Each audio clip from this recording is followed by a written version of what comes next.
If you are creating a home that's your long-term home, you need to think about who you are and what you're doing. People think about, oh, I'm going to sell this or sit in the safe zone. Buy something that speaks to you, because then you can't put a price on that. Ros, talk to me around courage. How did that all come about? I had been diagnosed with an inoperable cancer. So at one point there, I was in a wheelchair. I couldn't hold a glass. It was a really tough time. And I recall I got home from the hospital. My whole family, everybody was gloom, because it is when you're diagnosed with cancer, of course. But I knew it was more about me learning. So I decided to journal. So I didn't know why, but I thought this is probably the best thing that's ever happened to me. And then I decided this could actually be a book that might help other people get the courage, because I wanted to choose to live. So you've obviously seen some of the new styles of homes getting built on the Gold Coast. Any kind of maybe trends or anything you're noticing that's really cool, or anything that you think's getting outdated, like just from a, I guess, house perspective?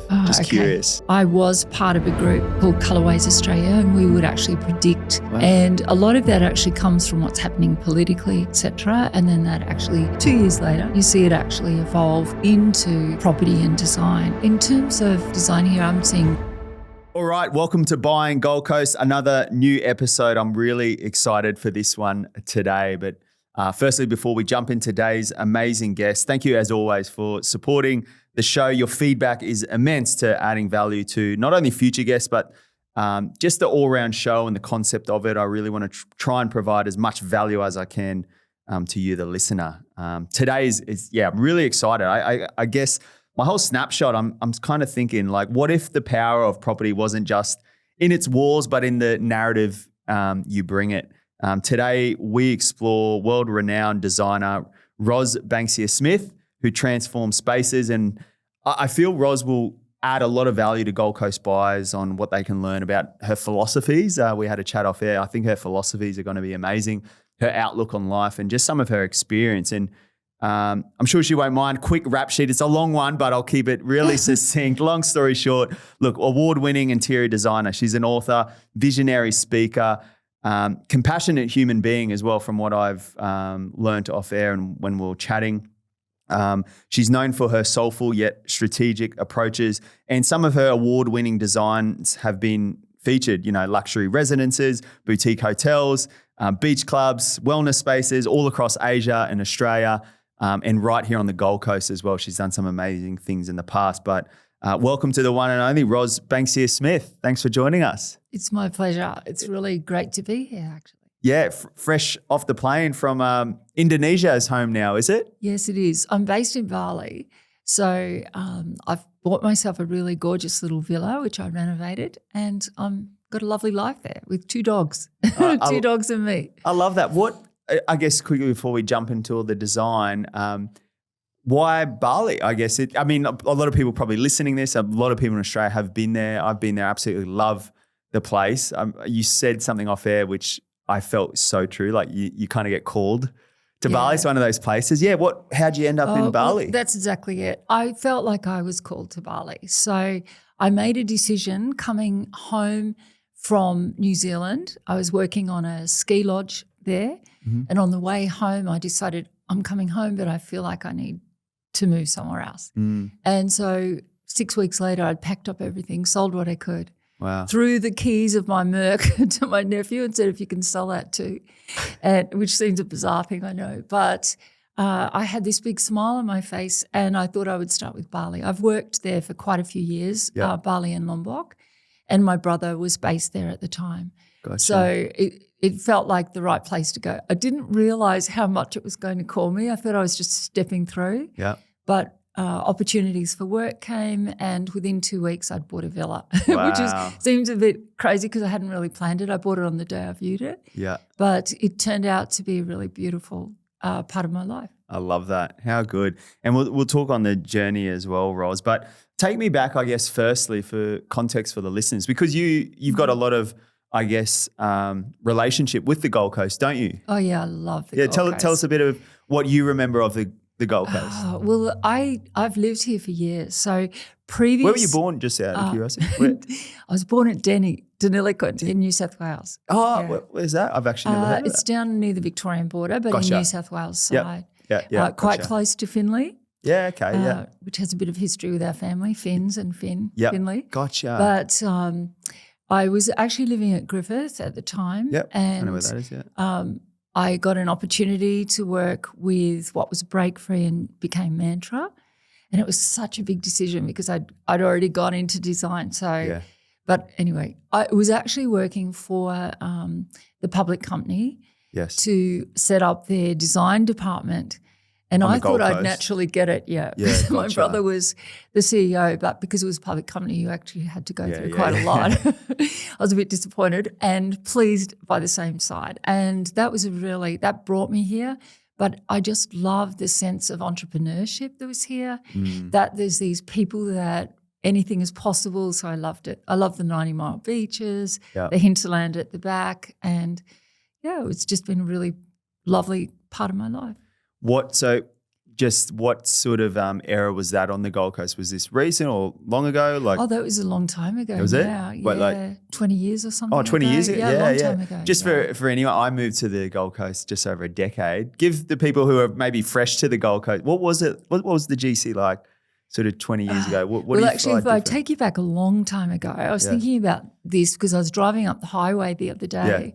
And the Gold Coast, I remember we stayed at Nobby's Beach years and years ago, like, I don't know, it might have been 40 years ago. Wow. And it was just this kind of sleepy area that didn't have much development.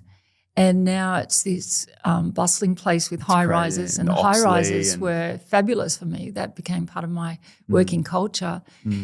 So I now know what it's like to wear a hard hat and go up a tower. That became my life for a while. It's just changed so much. I mean, so it's development, I think. Development's changed the most.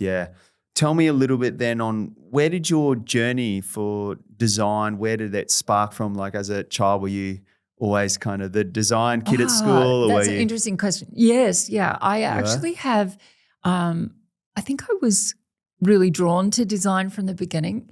We were brought up on a farm at Finley, close to Dinnerlicka, where I was born. And I remember collecting paddle pop sticks. This is going to sound crazy, but I would create houses. And then my mum did dressmaking. So I would cut out of her old dressmaking books pictures of people and put them in these rooms. So I kind of do the same in my profession, as much as I hate to admit it. But I didn't start in design. I actually began as I just left school, actually. I left school because I dropped out of school? Decided to drop out of school. I felt I think I was being bullied. I was being bullied by a teacher. And I just decided to opt out. I was a very determined child. And I followed a different path, which is interesting because I went and worked in I didn't work. I sort of worked. But I actually went to a TAFE college and trained in business administration. And sitting in that TAFE college, decided I would then become a teacher that way. So I serendipitously got into teaching business administration and all those sorts of topics, career development, personal development. Gotcha. And it was then later when I married a man and was a teacher sitting in a hair salon. And thinking, I need to go back to what I really wanted to do. Gotcha. And so that's why I trained. Wow, there you go. So 8 years later, it took me 8 years to study to get to the level I am now. Wow. So it was nearly like you had this childhood instinct. Obviously, you were just recollecting stories of you doing design things with paddle pop sticks. So it must have always kind of been there in your intuition. Yeah, I guess so. What I know is the moment that I stepped into design, I felt like this natural infinity, like feeling about the that profession, and what it is for me is not only the design and the beauty of what I get to work with, but it's more about the spaces. It's more about the people. So I feel like spaces talk to me, and I think people say a lot without even saying anything. So I say I'm a choreographer of space, and I guess I am. I love that. A choreographer of space. Yeah. Oh, I would love to unpack that one just while we're on that topic. What would be your philosophy? So to give context, we have so many listeners right now on the Gold Coast, from your first home buyer who they want to do their first renovation project all the way to, on a previous episode, we had like Jason Pate on, and he does a lot of our clients they're doing big builds and designing there. So we've got all in between, but I'm keen to hear your philosophy on, choreography with space in houses. So, do you have any philosophies or any Well, I mindsets do around really, that? because I think spaces speak to you. So my first thing is I think intuitively we need to be able to connect to what we're going to do, whatever it is. So I honestly believe everybody has their own creative gift, but we have this like intuitive language that we use. And so what I think is when you get the feeling that you want to do something, you need not to close that down and say, I can't for whatever reason, finances or whatever. Think about, how is it possible? How could I do this? And I recall one client, they were clients who were beautiful, and they had a property already here on the Gold Coast, and they found another property that was closer to the beach. And they said to me, we're not sure whether we should move here or just use it as an investment. And so I listened to them, and I listened to what they wanted to say. And I said, just buy me a cup of coffee. I'm going to go sit in the space. And the space really spoke to me. I could see that they could be happy there. They could have the lifestyle that they were telling me about. And so I suggested that they maybe sell their larger home and we downsize them and create this really beautiful haven. But the space spoke to me about how you open it up, but the people did as well. And so I think for anybody looking at a property, think of it beyond not just what's obvious. So we took out the arches, we added a bulkhead so the space felt more open. We didn't put in a traditional kitchen. We really looked at what was the lifestyle close to the beach. What was it that these people wanted to do? How would they entertain? And so it's thinking about that and then think, okay, how's it possible to actually get what I want? Interesting. And sometimes it's not the big house. Sometimes it's downsizing, and you can more afford to put yourself in something that really feels delightfully you. So it's nearly like you've got this nearly holistic view of like design and space, because it sounds like you're kind of incorporating the energy of the people who may be living there as well. Is that correct? Yeah. And I think it's, in my opinion, a mistake to just follow a trend. So you should have a look and see what's around.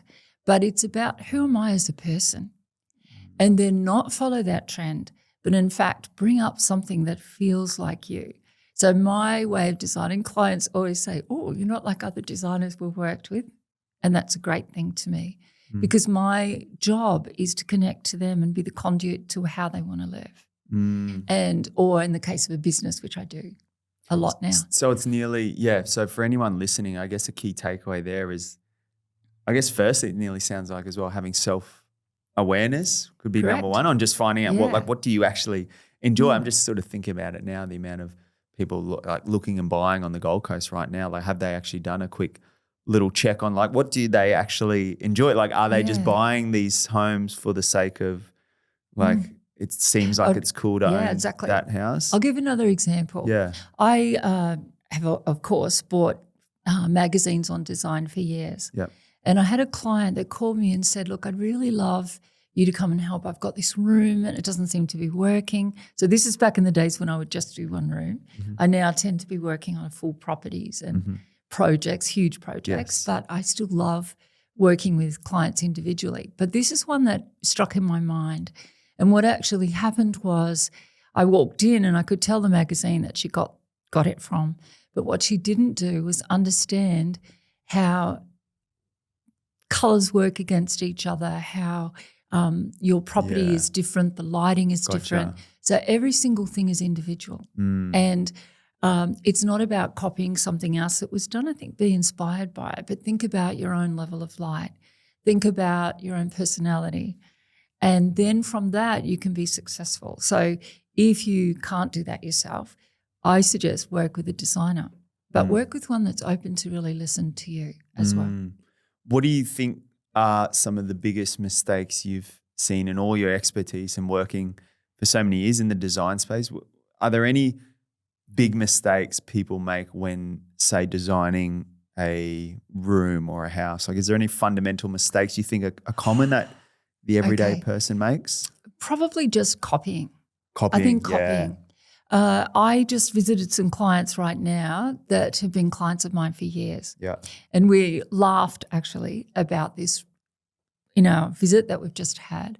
And I say to people, put together looks for me before I get there so that I can get an idea of what you like, and that'll begin the conversation. But of course, what I'm doing is assessing their nonverbal communication. I'm looking at the spaces. I'm thinking about their personalities. So there's lots of things I'm assessing, not just the pictures. Gotcha. But in fact, what they had was a very vanilla look, which is a safe thing. If you are wanting to turn a property over quickly, yes, you need to be more neutral. But if you are creating a home that's your long-term home, you need to think about who you are and what you're doing. And so I think that's a mistake, is that people think about, I'm going to sell this or sit in the safe zone. Yes. And if you sit in the safe zone, you're not going to be happy forever because what's safe? Yes. Safe is a little bit boring, right? Yes. So Yes. you want to, I think, the mistake people make is trying to make everybody else happy. Your home is your haven. So it should be where you come home and it's representing you. And whether you've got 100,000 to spend or 1 million, that doesn't matter. It's about the picture you're creating. How do you want to represent yourself? It's the same when you are wearing clothing. Yeah. You and I are both wearing black at the moment. Yeah. But on those jolly days, black is for me neutral, and I like wearing it for business, and I work with a lot of colour. Yes. But our outfits, everything about us comes more to life and says a lot about who we are. So it's the same with the home. Yeah. Yeah. It's a good point. It's nearly, I'm just thinking about it now, Ros, of like on the Gold Coast, like there's been some mega sales and some amazing results happening. And a lot of them come from emotion buyers, like buyers who just fell in love with the home and that like it just felt right. Yes. You know, when buyers say like it just felt right, is that kind of, it's nearly like they felt one with the space, the energy of it, the colors, whatever it is. Some people are just like, it just felt right. You know, that old saying when they walk through. Yeah. I think you have to feel comfortable with a home. So if you were buying it, I had a beautiful client and she said to me that a really important thing for her, she buys antiques. Gotcha. And she said, never buy it for its value. Yeah. Because if you think you're going to turn it over, you buy it for what it does to your heart. I've kept this in mind always when I've been working with clients and for myself. It's buy something that speaks to you, because then you can't put a price on that. And that's the true value. And so if somebody falls in love with a space, whatever it is about that property, then you should buy it. I love that. If you can. Yes. If you if you can, yeah. If you can't, maybe you have to dream about it. Yeah. Just quickly on more of a, I guess, property front before we move into some more design things. Property front, what's your observation? Like I know you're more in the design space, but what's your observation of property and real estate at the moment? Like with some of these, I know you've been on the coast. You go back and forwards here and there, so you've obviously seen some of the new styles of homes getting built on the Gold Coast. Any kind of maybe trends or anything you're noticing that's really cool or anything that you think's getting outdated? Like just from a, I guess, house perspective, just curious. So we're definitely watching a lot of, it's almost like a particular styles go, so eras go. Yeah, it does. Hey, yeah. And I think, we're just watching the evolution of the change in design that comes about. Usually that's dictated. I was part of a group called Colourways Australia, and we would actually predict what the trends would be for Australia and New Zealand. Wow. And a lot of that actually comes from what's happening politically, et cetera. And then that actually 2 years later, you see it actually evolve into property and design. In terms of design here, I'm seeing really modern, clean lines, and I think that's great. There's a move away from traditional. I think if you've got a view, you want to capture that. So big windows are important. Very important, yeah. But I think colour trends here, we're seeing a lot of like softer, but they're safer colours, but I think they work with this environment here at the coast, definitely. Yeah. So it's nearly like for anyone out there looking on the Gold Coast too, like understanding which, I guess, pocket of the Gold Coast you're on, what's the vibe and the feel of, because that's one thing as well, Ros, I noticed on the coast, each kind of pocket, like before you said Nobbies, and then, you know, there's Broad Beach, there's all the way up in Southport, there's all the way down to Coolangatta. They've all got a very different kind of feel and by demographic, hey? So it's... Yeah, I think you really, when you are looking at a home, it's often dictated by the geographical area.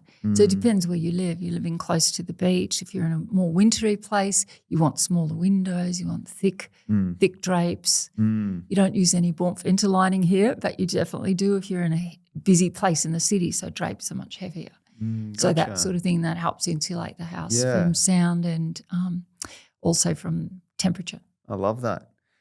Just quickly, Ros, talk to me around Courage, the book. Obviously, it came out in 2022? End of 2019. End of 19, yes. So just before the whole COVID time. But Courage, it was a very popular book. It says here, like, Courage, I've chosen life and life has chosen me, a personal journey about the power of courage as a way to heal. Yes. And, you know, from a designer, I find as I said, I really love this conversation because it's nearly taking that design but also the holistic sort of approach. But how did that all come about, Courage? Well, what I did was I had been diagnosed with an inoperable cancer and was told that I would have to have only chemotherapy and radiation. Then I was allergic to chemotherapy. So at one point there I was in a wheelchair. I couldn't hold a glass properly, you know, all sorts of things happened. So it was a really tough time. And I recall I got home from the hospital. I was living in a very beautiful building in the Gold Coast. My career had been flying. And to be honest, I wasn't quite sure how I was going to handle the whole hospital scene that I thought maybe we could get through quickly when I couldn't. But I looked out, I was sitting in the bathtub looking out across, and my whole family, everybody was, you know, gloom, because it is when you're diagnosed with cancer, of course. But I knew it was more about me learning. So I decided to journal. So I didn't know why, but I thought this is probably the best thing that's ever happened to me, although having children, of course, is the best thing. But I really felt like this was something that gave me an opportunity to learn. And so I began journaling. Wow. And when I had come through the worst, what I thought was the worst of it, I then put that into book format for myself, really, because I'd hand journaled everything. Wow. And then I decided this could actually be a book that might help other people get the courage, because I wanted to choose to live. And I'll tell you one really quick story that I was just about to go into an MRI machine, and I just suddenly became overwhelmed that I might die. And the reason that I did was I was thinking about things that I knew in the past, about friends that had died of cancer, people that I knew. So I got that image. That wasn't happening now. And then I thought about my family and friends overlooking this is really gloomy, but my, coffin. And then that wasn't real yet, because that's something I was creating in my mind. And then I thought, what's the reality? The reality is I'm inside this amazing piece of equipment that stops me from having to be cut from one end to the other. And so I realized it was in the hands of people that save lives for a living. And that is a miracle. And so then I made this decision to have more courage in my life. Wow. And not to follow in fear. So courage is the opposite to fear. And I think whatever we choose, if we keep ourselves in the now, and I'm not saying be silly with things, of course, because if you don't think carefully, if you don't plan carefully, you can have trouble as well. But I think if you be in the now, you stay grounded, you think about, okay, what's really happening? And then you make decisions based on your intuitive guidance from there. So that's kind of what the book's about. Oh, amazing. And obviously it's a bit of a popular one. And thanks so much for sharing your outlook there. I think speaks volumes there, Ros. And it, I guess, coming into your work then, is that something you approach? Because my take on like people who do design, like you have to kind of take nearly risks and be bold and have courage to go outside the norm. Like, is that? Well, you definitely do. Yeah. But I think our role is to take what's known and create something new for each person.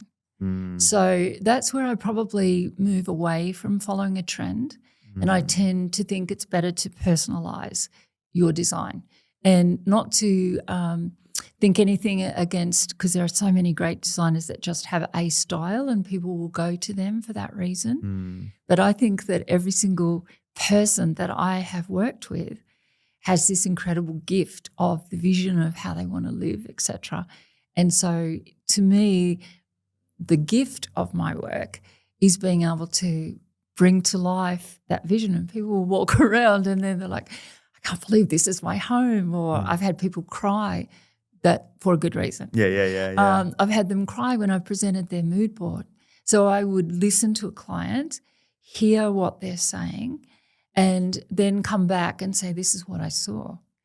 And this is the depth of view as a couple or a family or an individual. And these are the colours that I think represent who you are. And so we start from there. Gotcha. So on a practical level then, is that your, I guess, process, if we go on more a tangible, like process, it's like you're getting to know the individual couple, family, whatever it is, and then you're kind of using your philosophies on what we're listening now, and then you'll kind of go back to them with like nearly like a mood board of like, yeah, correct. This is, So I would then say this is a style I suggest. And usually it's an eclectic blend of things because I feel like to individualize it is really important. So that's something I definitely do. But as a designer, we have to make sure things are practical. So what people's lifestyle or their work. I'm at the moment have just been the last 2 years working for Fins. Now we have 3,000. So I've been doing the design directing for them. Now there is on average 3,000 people a day coming in through that. So there's the vision and the environment that we're creating for the guest experience. But part of the guest experience is how will it operate?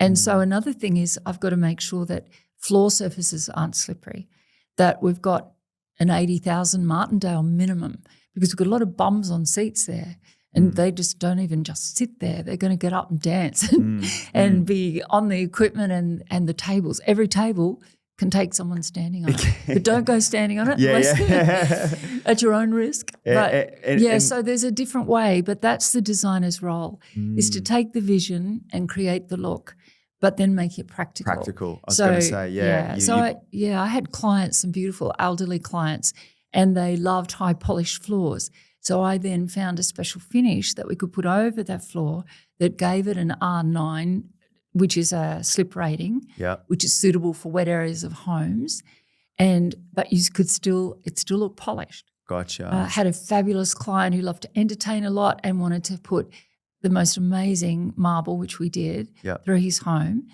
but he entertained a lot. It's not actually practical. So then I got another special coating system. You could also use different types of glass, but we used a special coating system over, so he got the high polish look. If you look very closely, you would see it's got a finish that protects it like it's in a lab of a science lab. Gotcha. And so that just makes it more practical. And that's kind of my role. is I'm part of the journey of what's the look and feel, but also how's this going to work so that they're not caught with a problem in the next couple of years. And I think that's really important too, like listening and understanding a lot of builders and renovators on the coast is what I've observed the really good ones do is they do have the practical element too. Oh, you have to have it. Yeah, it's like they're like thinking of their end buyer and they're like, all right, most likely a family of 4, and where's the mud room? Is the mud room connecting to here? Well, all the school bags, where are they going to go? And it's just like that level of detail of practicality.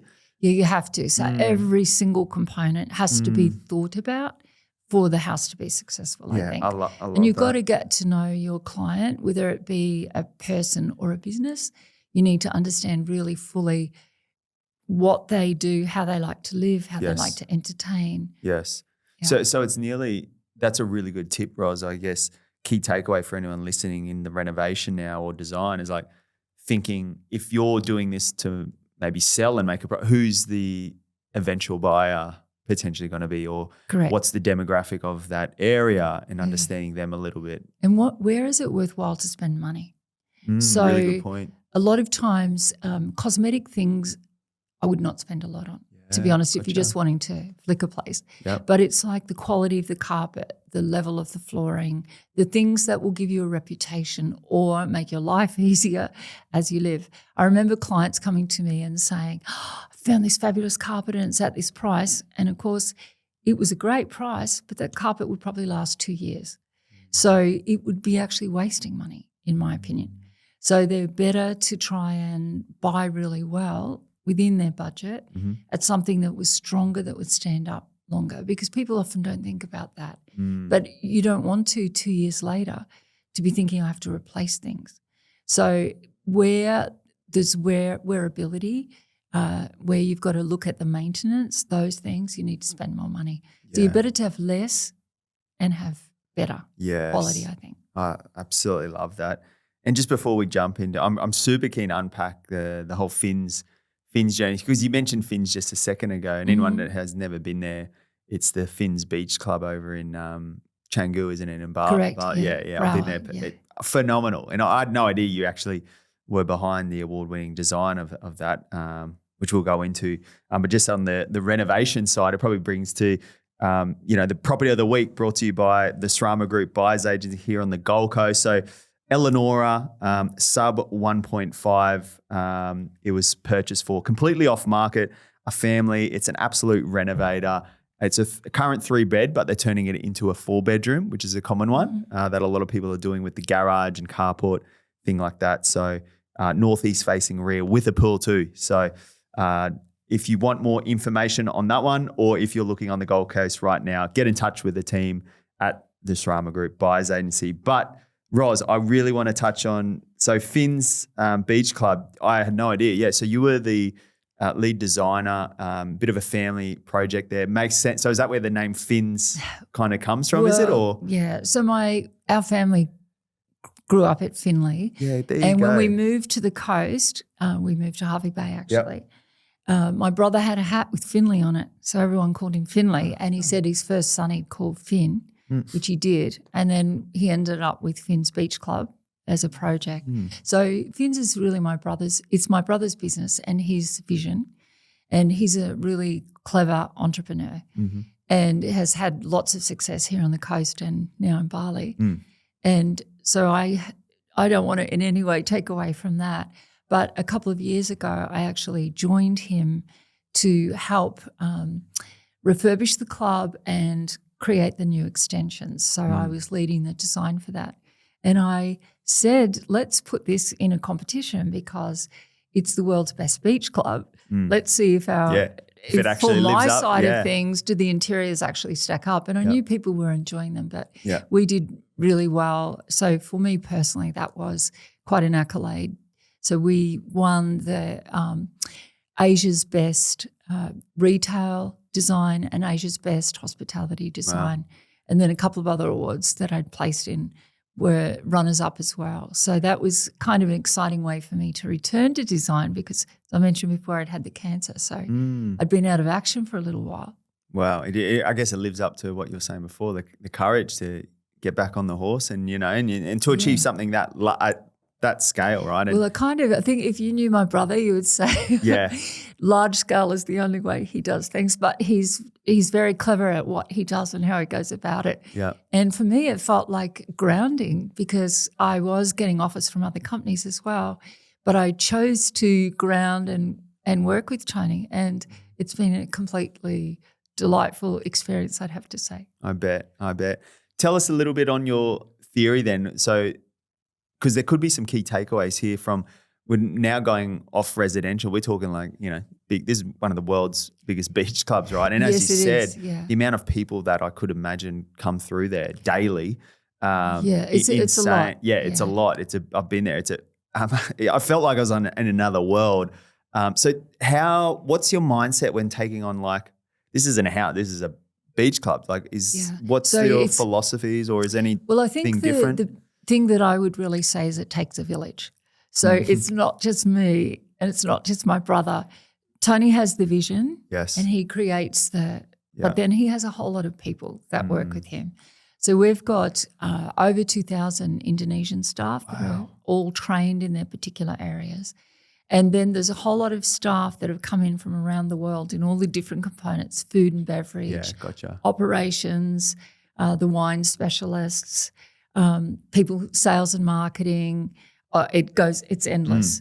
And so for me, it's been this really beautiful opportunity to work with those, and I have to listen to what they're saying, know my brother's vision, and then we created a whole fabulous design department that's design and architecture, and then the construction team that we work with that sometimes swear about us, but it's worth it because it looks wonderful. But something that really attracted me is not just the fact that it's about the gorgeous experience that it is for the guests, but it's also what is happening for the community and the environment. So there's actually an ESG, it's called, Environment, Social and Governance department that we've set up. Gotcha. Not me personally, but it's being set up. Yeah. And we're doing some really groundbreaking things in regard to that. And we've just recently, I was excited because I've said for a long time, we should be actually letting people know, because I think whenever you have a business or even a home,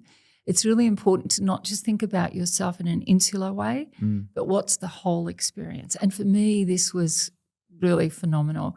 So it's, for example, looking at our footprint of rubbish for the amount of tons. You can imagine there are tons of rubbish. Yeah. So we're serving 5,000 meals a day. So just what gets left over. So the waste management, etc.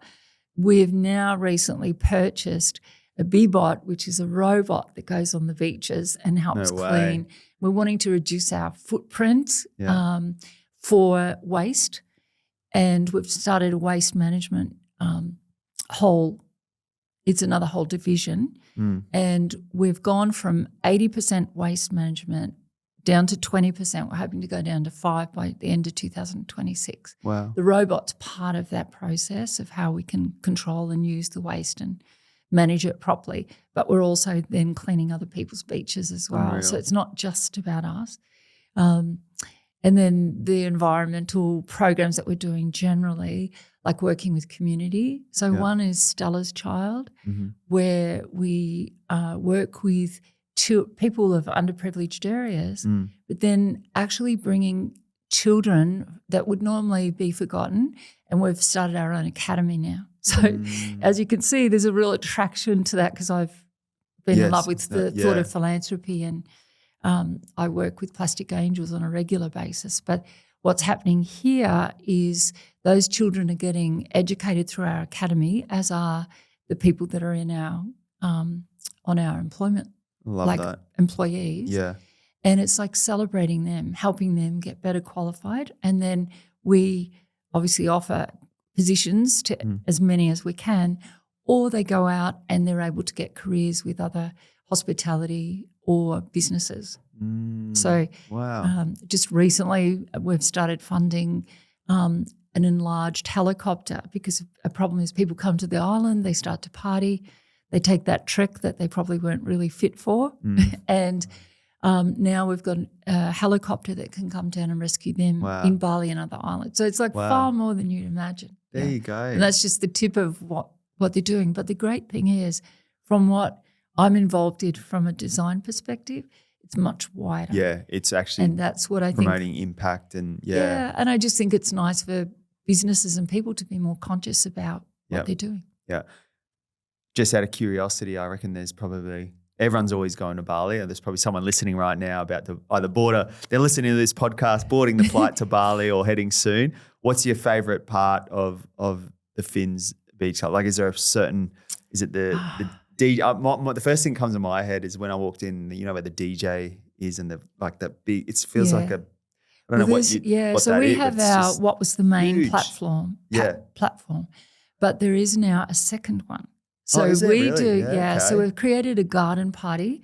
So if you come and look on our Finns social media, or mine, because I always feature it as well.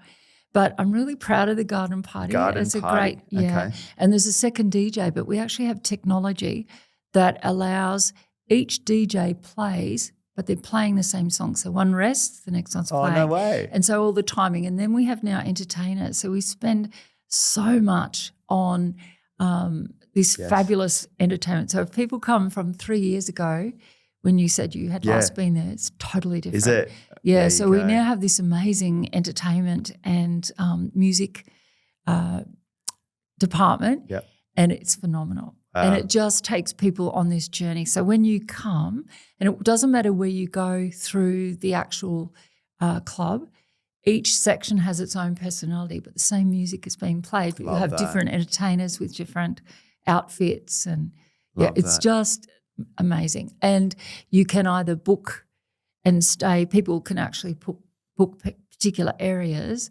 or you can come to the restaurants, and you can just hang out. Yeah, you can spend a whole day there easy. So I don't know if I have a favourite, but we recently created the new section.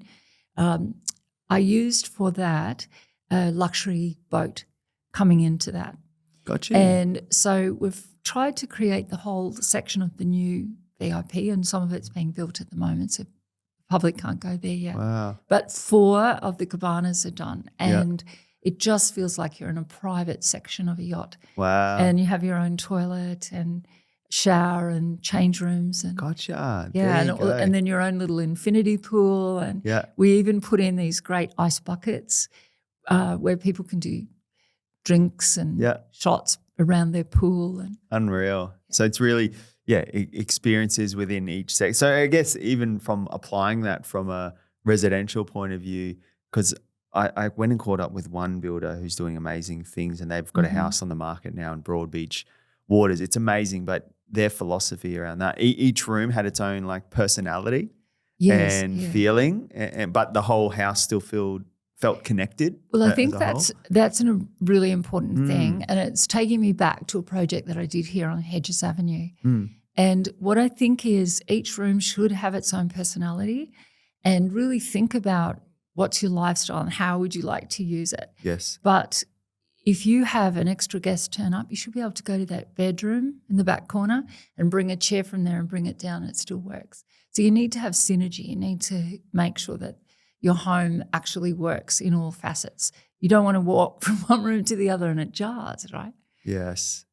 Wow, that's phenomenal advice, I think there, Ros. As we wrap up, I just wanted to touch on just an observation I had when we first caught up too, just on like the importance of, because this will help anyone going out there, whether they're buying, I think, whether they're renovating, whether they're designing. I think a lot of the foundation is a good balance of sort of health. If you don't have energy and health in being able to capitalize on opportunities and be creative, it's a big pillar of success. And one thing I just observed with you, that's why I asked you, I said, I can just tell you're very healthy. Like you must have some wellness protocols that you obviously will help you be more creative, I'm assuming. Like, tell us a bit on like your philosophy around like wellness, mindfulness, and how that integrates with your design. Well, I think we can't do anything if we're unwell. And I was strapped to a wall for weeks back in my journey back in 2019. So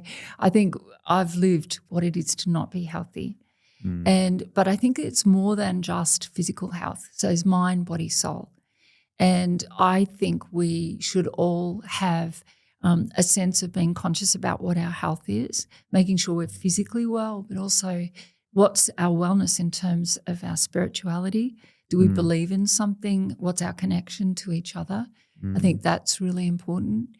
And just feed ourselves with things that are really worthwhile. So years ago, actually, I've got a really big scar on my face. I've got a couple of scars now. But one scar was caused because I was leaning into some negative stuff. And I won't go into the story because it's crazy and we don't have time. Yeah. But I cut my head open before a major talk. So I was first speaker at a national design event. And I ended up having to like push my head together and tape it off with the help of the concierge from the hotel and speak. But I realised I'd actually got into like a negative vibe. It was like a very crazy morning, I have to say. Anyway, I made it through my talk, thank goodness. But I then became really interested in how I can switch my mind to be able to stay in a really positive mindset. And I think that probably helped me through my journeys of unwellness. True. So at the moment, I'm just employing a graphic designer to work with me on a journal, because I think people say a habit can change in 21 days. I actually think it takes longer. Yeah. And I like to think it's probably 60 days. So I sometimes help coach people into better mindsets. And so I think keeping a journal is a great idea, but also journaling, thinking about what you're grateful for in any day. And there are times when you feel like you're not grateful. But if you start to train your mind with just a few things daily, eventually you can't stop. You're during your day and you start to realize how many things there are to be grateful for. And that helps in the mindset, because it's actually encouraging your mind and making a psychomotor response of that attitude, which will help you in difficult times. So, and I like to journal every single day, and I think about what I have done the previous day, and I'll write about how I'm feeling, and get even worry out onto a page can make you feel better. So anyway, really that's my little philosophy on it all. Yeah, so it's a basis of obviously being mindful of nearly what goes in your body. I heard you say that around what what you're food, eating and exercise. Things like that. Yeah. And then the journal piece is that more of a because I journal myself. I think it's a great tool to just kind of get things out, or just nearly like a third party, isn't it? Of like kind of, it is. Right. So is that a daily practice for you? Is it? Yeah. And what I think is, if we're holding negativity, like let's say we're worried about something, whatever that thing is, if we write it out, or you speak to someone that you feel really trusted, but you don't want to talk to people about your problems, not so often unless they're paying you. Yeah. You're paying them. Yeah. Yes. But so what I find is you write that out, but also you can write out your dreams, your hopes, your aspirations, things that you mightn't be brave enough to say to somebody, and then think about, okay, how is it possible for me to do this? And that's actually how I live my life.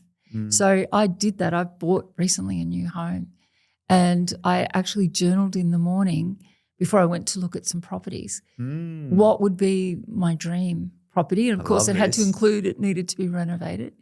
But what I did was I wrote down every single thing that I wanted. And then I thought, well, that's actually over my budget. So how would it be possible? And I managed to buy something that day.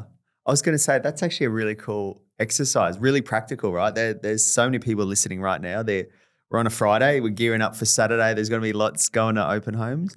So it's nearly a cool little exercise. So from the one and only Ros Banksia-Smith is, all right, think about, like, it's nearly like setting a goal on what you want as a home. Number one, like getting it out there and journaling about it. Yeah, absolutely. And what are the important things that you consider you really want? And don't get caught with just what looks great, because it may not be for your home. So it may not be for your lifestyle. It's like, what do you really want? I love that. In any part of your life, really, to be honest. It's a really great exercise. Might get the team to start rolling that out to every client comes out. a little journal exercise. Yeah. Well, it just would allow to get your mind clear on what you need. Yeah. Because it's really easy to get attracted to the shiny thing. Very true. But it might be that little hidden gem that you can create and make your own. That's the one you want. And then I heard you say something super vital, right? So people do that, but then there's also the reality of budget, right, at the end of the day, right? So what's, I guess, a key tip there? Or how did you kind of come to the realization? Like, did you know your market well when you're buying, or was it like, how did you kind of understand, look, that's the dream, that's probably where the budget lies, there's a bit of a gap, but the compromise is maybe in this area? Or well, I will have to rent the house for a little while while I work out what I'm going to do with it. Gotcha. So I've got time now to plan. Gotcha. It can become an investment for me, and eventually, hopefully not too far down the track, it will become my home. So it's nearly, okay, I got it. So you've kind of secured something that ticked a few boxes, but you could see what you could make. Yeah, the potential of that. Gotcha. Yeah. But I think also not go out over your means. So I actually have witnessed over the years clients who, it looks to the outside world like they have the perfect dream, but in fact they've got a nightmare because they're not sure how they're going to pay for something. I think you're better to have something that fits, ticks your boxes, but doesn't have to be the large, grandiose. Like sometimes that smaller space, how much space do you really want?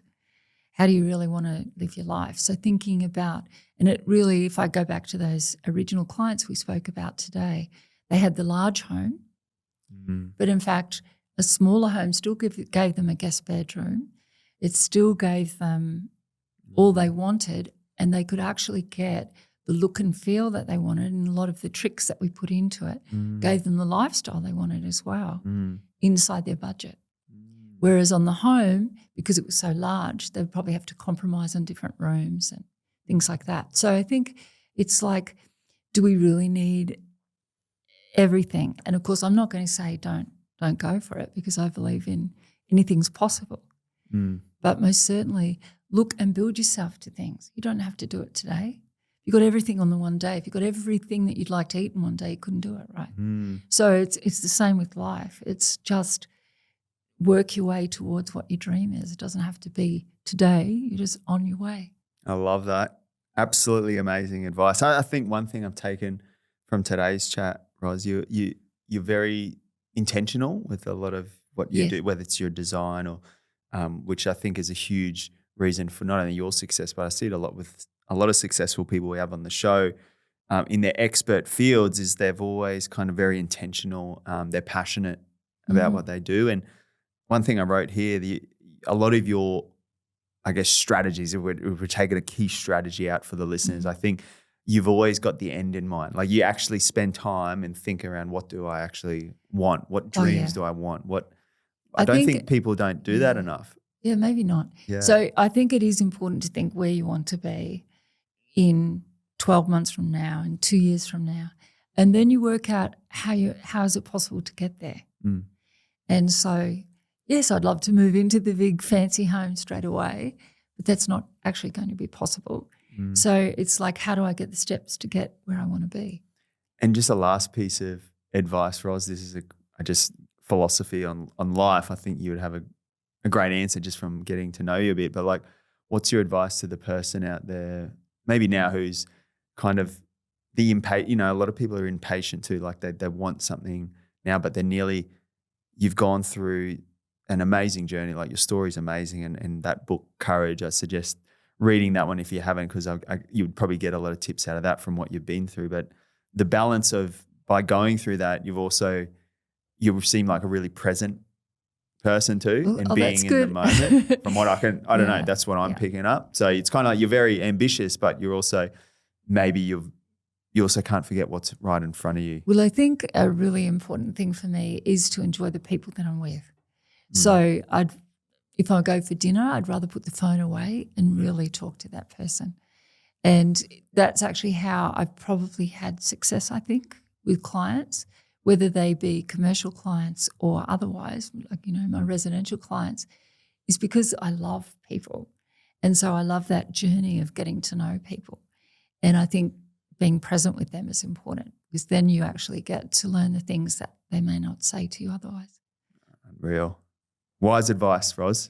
Wise advice. It's been quite good for me. Yeah, living that way. Yeah, I bet, and it seems like you're on an amazing journey. I'm curious, Ros, what's in store? Is there any legacy pieces you want to leave, like in terms of ambition? Like, what's next for Ros Banksia-Smith, you feel? To be honest, I don't really have anything particularly worked out, but I wrote a quote, which I will say, and Please. It's through communication and creativity, the footprint of design will be expanded beyond possibility. And so that for me is about how we connect with each other, and whatever we create, whatever it is, if we really think about it, so that the communication is not just like between you and I, but what we're not saying, our intuitive connection that we're getting. So I think if whatever I choose to do or others, it's like thinking about it, but realizing we can expand it beyond possibility. We can create something really amazing if we choose to, but it's also enjoying every moment that we have. And so, I just want to have fun. I want to have fun, and I know that I love property. I know that I love people, so it'll definitely be based around that. Yeah. I love that. No, I'm sure anyone who's listening would have got so much value out of the last hour or so, Ros. And I think before we move on to our last segment, I I guess the presence, like I can definitely feel your presence, Ros. I appreciate you making time to be here. But yeah, just you're sharing a little bit of your journey. We appreciate that. But also just want to acknowledge like I love how you've combined like the holistic, like life and design and what you do as well. Like sometimes like that whole work-life integration, I think. It sounds like you've kind of really, some people are that or that, but I don't know. It seems like you've kind of got life, like you're doing what you love, but you're also combining the Well, people. I think I didn't always have that right. I think that's kind of happened. Took time, yeah. But I think it is important to have a balance and to really, you never get a moment back. So I think it's important to live each moment to the fullest that you possibly can. And don't let go of your dreams. Like I have a star in my house above the breakfast bar area. And so I remember every day when I walk into the room, I remember that's the Northern Star. Don't lose sight of your dreams and what you want to do. It. Don't just get so caught in life that you think, oh, I've got all these emails to do or responsibilities to people, and you forget about what your dream is. So what can you do every day to bring yourself closer to that? Closer, yeah. Love it. I'm fired up, Ros. I'm ready to smash the world. How good. That's good. What we'll finish on, Ros, again, I just want to acknowledge for the work you do and the impact you make. So, it's a credit to everything you do. And I can't wait to continue to support and watch the journey from afar. What we like to finish on, Ros, is the Gold Coast Fast Five. So it's the just first thing that comes top of mind. Short, sharp answer. I'm curious to hear this. Even though you're technically a Balinese now, we'll see how we go. But I still consider myself a Gold Coaster. A Gold Coaster, yeah. So this is brought to you by the team at Temp Therapy. So they specialise in wellness facility. You'd love them. Infrared saunas, things like that. Right, so if you want an infrared sauna in your pad or on the Gold Coast, reach out to the crew at Temp Therapy. Code word SRAMA, they will look after you, free installation, give you a bit of a discount too. So shout out to Temp Therapy. So Temp Therapy, Gold Coast Fast Five. First thing that comes to mind, what's your favourite Gold Coast beach? What would be your favourite? Oh, Currumbin. Yeah, Currumbin. Yeah. Love it. I love the Currumbin beach. It is good, hey. I think that view looking north, like, at the Currumbin Alley bit, looking north. And you got beautiful. It is one of, I remember when I first went there, I did the Currumbin stairs back when I used to play footy. And they just said, Currumbin. I never heard of the place. And I looked to my left and I was like, is that real? Like, closely followed by Coolangatta again for the views. Isn't it amazing? Yeah, it is phenomenal. It's a very beautiful place. It is. A Currumbin, beautiful. Cafe or restaurant? You seem like you'd be a bit of a foodie. Is there any go-tos while you're back here on the coast that you love? Oh, honestly, I don't know of any. Oh, what about grilled? Oh, grilled's good. Grilled yeah. Coolangatta. I know that's silly. Grilled, but they have like these wellness. They have the wellness tops. There's probably heaps of great restaurants. So I'm really sorry. But they have the wellness top, and you get to think about what group you might like to help. The choose that.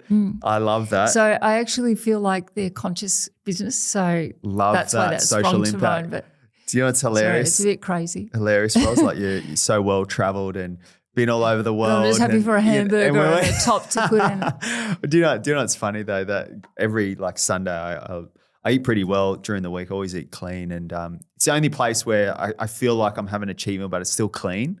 Their burgers are actually really, really good there. Yeah, they are. So the Coolie one, I love it. On the Marine Parade or whatever, you're looking straight out. Yeah, exactly. Can't beat it. Well, where would the holiday home be anywhere in the world? If you could design this, you got the vision board? Holiday home in the world. Yeah, anywhere in the world. That's easy. That would be in Marrakesh. Marrakesh? Yeah, Marrakesh in Morocco. Morocco? Yeah. So I visited there last year and fell in love. So I realised I love big cities and exotic locations. So maybe a pad in New York would be really cool too, or Paris. Yeah. But in the Medina at Marrakesh. Wow. Yeah, I wouldn't mind buying a riad and creating something really special. I was going to say, add your touch on one of those. I'd be really interested to see how that turns out. We've never had Marrakesh as a destination. No, it's really fun. Yeah, it's a great city. I heard it's a good place. This is for the investor. Where would Ros Banksia-Smith, if you're spotting any opportunities investment wise, on the Gold Coast at the moment? Are you noticing any pockets changing or going through a growth change right now? Well, I think if you can get beachfront, anywhere close to the beach is a good idea. Yeah. So trying to buy up. I remember a man on a plane years ago said to me, "You want to try and buy around Palm Beach?" This is a lot of years ago. Yeah. And I was thinking, oh yeah, I guess, but now look at it. So there's not many pockets left. So I think, but trying to buy as close as you can to the beach, or look at the schools and things. But that's good advice. Yeah. Yeah, I don't know if I'm the right person to ask that. I could help you with Bali. Yeah. It's always good to get people's opinion. Do you know what, Ros? We were chatting as a team this week, and we've got this tool that brings up all the school catchment zones, and we got this tool up now as a company because we realise how I don't have kids yet, but I understand how important school zones are and catchments. Yeah, so people will move here just for schools. So you probably, if you have children, I would be looking at where you want them to go to school and try and buy there. Yeah, I love it. And last one, you might be in it already, I don't know, but where would Ros Banksia-Smith's dream home be? Dream home. Okay. Do you believe in the forever home? Just out of curiosity. No. Nah. No, I don't. I didn't think you would. Yeah. I don't either now. Yeah. I used to, but I don't anymore. I mean, I'm just about to move into a home that, let's face it, I'm 65 next year, so I'll probably, get a few years in there probably, hopefully. But where would a dream home be? Maybe in the south of France or somewhere like that. Gotcha. On the coast, I'm really interested in riverfront properties that are close to beaches. Yeah. Where there's beautiful Any suburbs walks. in particular you're liking on the Gold Coast? Oh, on the Gold Coast. Oh, I'd probably have to say Currumbin to Coolangatta, that area. Yeah. I think it's really beautiful. Yeah. The southern end is more my favourite. Yeah. Personal favourite. Yeah. That's a cool thing around the coast. Everyone's kind of got their pockets that they like. The southern, we got a lot of boaties who love the northern end, and some people love the broad beach, that sort of lifestyle in and around there. So, no, there's some awesome answers there. I was just more curious in that one. So, Ros, I really, again, appreciate your time. I know you're a busy lady and you've got a lot on. So thanks for making time for jumping on Buying Gold Coast. My pleasure. It was really great to be here.